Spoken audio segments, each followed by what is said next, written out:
Hello everyone, রোজ সকালের মতো আজকে সকালটাও শুরু হলো র্যাবুকে বিস্কুট দিয়ে। চলো এবার ফুলগুলো তুলে নেব। আর এদিকে পদ্ম গাছগুলোই দুটোতে পাতা এসেছে, বাকিগুলোই পাতা কেন আসছে না কে জানে। চলো ফুল টুল তোলা হয়ে গেছে, এবার নিচে গিয়ে চা খেয়ে নিই। বাবা আবার দুদিন ধরে চায়ের সাথে মুড়ি খাওয়া ধরেছে, দেখি কতদিন চলে বাবার এই রেজলিউশন। তারপরে পড়া টড়া করে উঠে এখন ব্রেকফাস্টের টাইম। ব্রেকফাস্টে আবার স্যালাড আর ফ্রুট আর জুস খেয়ে নিজেকে চরম হেলথ কনসিয়াস প্রমাণ করার পরে আমি চলে গেলাম আমার ঘরে বই খাতা গোছাতে। কারণ ঘরের বই খাতাগুলো বড্ড অগোছালো হয়ে আছে, একটু গুছিয়ে না নিলেই নয়। তার জন্যই চলে এলাম আজকে বই খাতাগুলো একটু গুছিয়ে নিতে।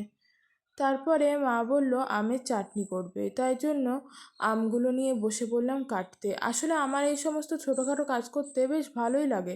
পারি না সেটা আলাদা কথা, কিন্তু আমার বেশ ভালো লাগে। মা বলল খোসাগুলো ছিলতে হবে, তাই ফার্স্টে চাকু দিয়ে, তারপরে বটি দিয়ে, সব কিছু দিয়ে অনেক প্রচেষ্টার পরেও যখন বিফলে গেলাম তখন মাকে বললাম তুমি না হয় খোসাগুলো কেটে নিও, আমি ডগাগুলো এমনি কেটে জলে ভিজিয়ে রাখছি, তাহলে আটাগুলো সব ঝরে যাবে।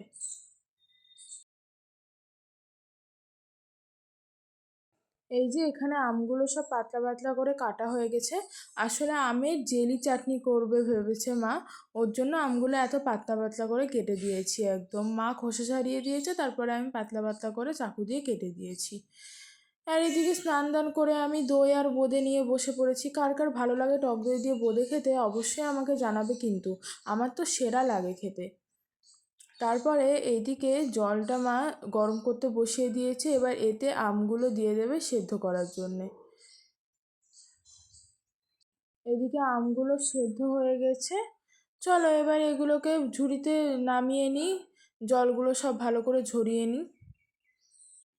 আর এইদিকে রসটা ছেঁকে দিচ্ছে, কারণ রসের মধ্যে বেশ কিছু মিষ্টি কুচি পড়ে আছে। ও বাড়ি থেকে দুদুমা সেদিন হালখাতা পরে রস পাঠিয়েছে, মিষ্টির রসগুলো। তো মা বললো সেটা দিয়েই চাটনিটা করা হোক, তাহলে চাটনিটা বেশ ভালো হবে। রাজভোগ মিষ্টির ঘন রস। এদিকে রসটা ফুটে গেছে, এবার এর মধ্যে ভাপিয়ে রাখা আমগুলোকে দিয়ে নেড়ে চেড়ে নামিয়ে নিলে রেডি হয়ে যাবে আমাদের টেস্টি আমের জেলি চাটনি।